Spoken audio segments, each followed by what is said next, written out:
The sixth word. In the name of God, the merciful, the compassionate. Verily, God has purchased from the believers their persons and their property, that paradise might be theirs. If you wish to understand how profitable a trade it is, and how honorable a rank to sell one's person and property to God, to be his slave and his soldier, then listen to the following comparison. Once, a king entrusted each of two of his subjects with an estate, including all necessary workshops, machinery, horses, weapons, and so forth. But since it was a tempestuous and war-ridden age, nothing enjoyed stability, it was destined either to disappear or to change. The king, in his infinite mercy, sent a most noble lieutenant to the two men, and by means of a compassionate decree conveyed the following to them. Sell me the property you now hold in trust, so that I may keep it for you. Let it not be destroyed for no purpose. After the wars are over, I will return it to you in a better condition than before. I will regard the trust as your property and pay you a high price for it. As for the machinery and the tools in the workshop, they will be used in my name and at my workbench. But the price and the fee for their use shall be increased 1,000-fold. You will receive all the profit that accrues. You are indigent and resourceless and unable to provide the cost of these great tasks. So let me assume the provision of all expenses and equipment and give you all the income and the profit. You shall keep it until the time of demobilization. So see the 5 ways in which you shall profit. Now, if you do not sell me the property, you can see that no one is able to preserve what he possesses, and you too will lose what you now hold. It will go for nothing, and you will lose the high price I offer. The delicate and precious tools and scales, the precious metals waiting to be used, will also lose all value. You will have the trouble and concern of administering and preserving, but at the same time be punished for betraying your trust. So see the 5 ways in which you may lose. Moreover, if you sell the property to me, you become my soldier and act in my name. Instead of a common prisoner or irregular soldier, you will be the free lieutenant of an exalted monarch. After they had listened to this gracious decree, the more intelligent of the two men said, By all means, I am proud and happy to sell. I offer thanks 1,000-fold. But the other was arrogant, selfish, and dissipated. His soul had become as proud as the Pharaoh. As if he was to stay eternally on that estate, he ignored the earthquakes and tumults of this world. He said, No, who is the king? I won't sell my property, nor spoil my enjoyment. After a short time, the first man reached so high a rank that everyone envied his state. He received the favor of the king and lived happily in the king's own palace. The other, by contrast, fell into such a state that everyone pitied him, but also said he deserved it.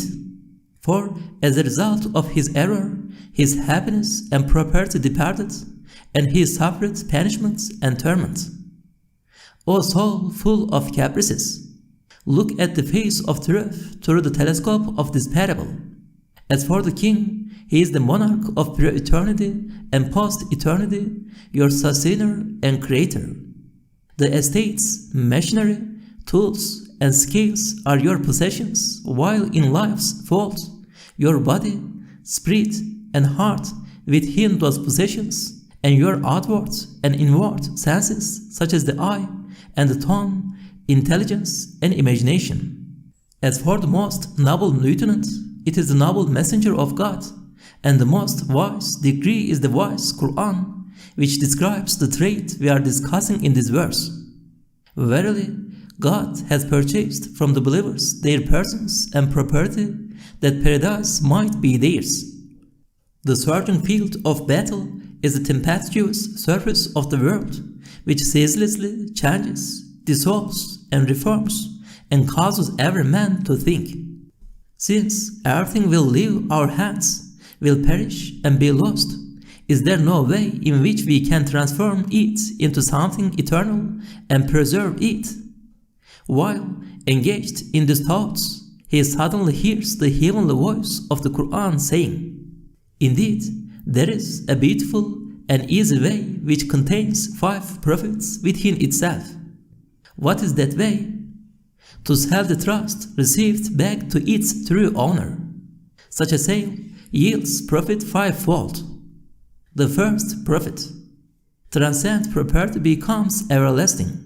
For this wanting life, when given to the eternal and self-subsistent Lord of glory and spent for his sake, will be transmuted into eternity. It will yield eternal fruits. The moments of one's life will apparently vanish and rot like kernels and seeds. But then the flowers of blessedness and auspiciousness will open and bloom in the realm of eternity, and each will also present a luminous and reassuring aspect in the inanimate realm. The second profit. The high price of paradise is given in exchange. The third profit. The value of each limb and each sense is increased 1,000-fold. The intelligence is, for example, like a tool. If you do not sell it to God Almighty, but rather employ it for the sake of the soul, it will become an ill-omened, noxious, and debilitating tool that will burden your weak person with all the sad sorrows of the past and the terrifying fears of the future. It will descend to the rank of an inauspicious and destructive tool. It is for this reason that a sinful man will frequently resort to drunkenness or frivolous pleasure in order to escape the vexations and injuries of his intelligence. But if you sell your intelligence to its true owner and employ it on his behalf, then it will become like the key to a talisman, unlocking the infinite treasuries of compassion and the vaults of wisdom that creation contains. It will thus rise to being a dominical guide, preparing its owner for eternal bliss. To take another example, the eye is one of the senses, a window through which the spirit looks out on this world. If you do not sell it to God Almighty, but rather employ it on behalf of the soul by gazing upon a handful of transcendent, impermanent beauties and scenes, it will sink to the level of being a pander to lust and the concupiscent soul. But if you sell the eye to your all-seeing Maker and employ it on his behalf and within limits traced out by him, then your eye will rise to the rank of a reader of the great book of being, a witness to the miracles of dominical art, a blessed bee sucking on the blossoms of mercy in the garden of this globe. Yet another example is that of the tongue and the sense of taste. If you do not sell it to your wise Creator, but employ it instead on behalf of the soul and for the sake of the stomach, it sinks and declines to the level of a gatekeeper at the stable of the stomach, a watchman at its factory.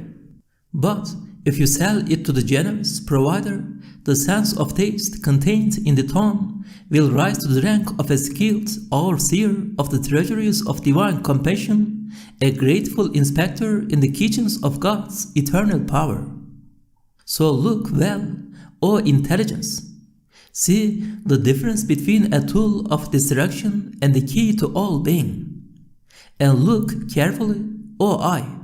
See the difference between an abominable pander and the learned overseer of the divine library. And taste well, O tongue. See the difference between a stable doorkeeper or a factory watchman and the superintendent of the treasury of God's mercy. Compare all other tools and limbs to this, and then you will understand that in truth the believer acquires a nature worthy of paradise, and the unbeliever a nature conforming to hell. The reason for each of them attaining his respective value is that the believer, by virtue of his faith, uses the trust of his Creator on his behalf, and within the limits traced out by him, whereas the unbeliever betrays the trust and employs it for the sake of the instinctual soul. The fourth prophet. Man is helpless and exposed to numerous misfortunes. He is indigent and his needs are numerous. He is weak and the burden of life is most heavy. If he does not rely on the omnipotent one of glory, place his trust in him and confidently submit to him, his conscience will always be troubled. Fruitless torments, pains, and regrets will suffocate him and intoxicate him or turn him into a beast. The fifth prophet. Those who have experienced illumination and had unveiled to them the true nature of things, the elect who have witnessed the truth, are all agreed that the exalted reward for all the worship and glorification of God performed by your members and instruments will be given to you at the time of greatest need in the form of the fruits of paradise. If you spurn this trait with its fivefold profit, in addition to being deprived of its profit, you will suffer fivefold loss. The first loss, the property and offspring to which you are so attached, the soul and its caprice that you worship, the youth and life with which you are infatuated, all will vanish and be lost. Your hands will be empty, but they will leave behind them sin and pain fastened on your neck like a yoke. The second loss. You will suffer the penalty for betrayal of trust, for you will have wronged your own self by using the most precious tools on the most worthless objects. The third loss. By casting down all the precious faculties of man to a level much inferior to the animals, you will have insulted and transgressed against God's wisdom. The fourth loss. In your weakness and poverty, you will have placed the heavy burden of life on your weak shoulders, and will constantly groan and lament beneath the blows of transcendence and separation. The fifth loss. You will have clothed in an ugly form, fit to open the gates of hell in front of you, the fair gifts of the compassionate one, such as the intelligence, the heart, the eye, and the tongue, given to you to make preparation for the foundations of everlasting life and eternal happiness in the hereafter. Now, is it so difficult to sell the trust? Is it so burdensome that many people shun the transaction? By no means. It is not in the least burdensome, for the limits of the permissible are broad and are quite adequate for man's desire. There is no need to trespass on the forbidden. The duties imposed by God are light and few in number. To be the slave and soldier of God is an indescribably pleasurable honor. One's duty is simply to act and embark on all things in God's name, like a soldier, to take and to give on God's behalf, to move and be still in accordance with His permission and law. If one falls short, then one should seek His forgiveness. Say, O Lord, forgive our faults and accept us as your slaves. Make us sure holders of your trust until the time comes when it is taken from us. Amen. And make petition unto Him.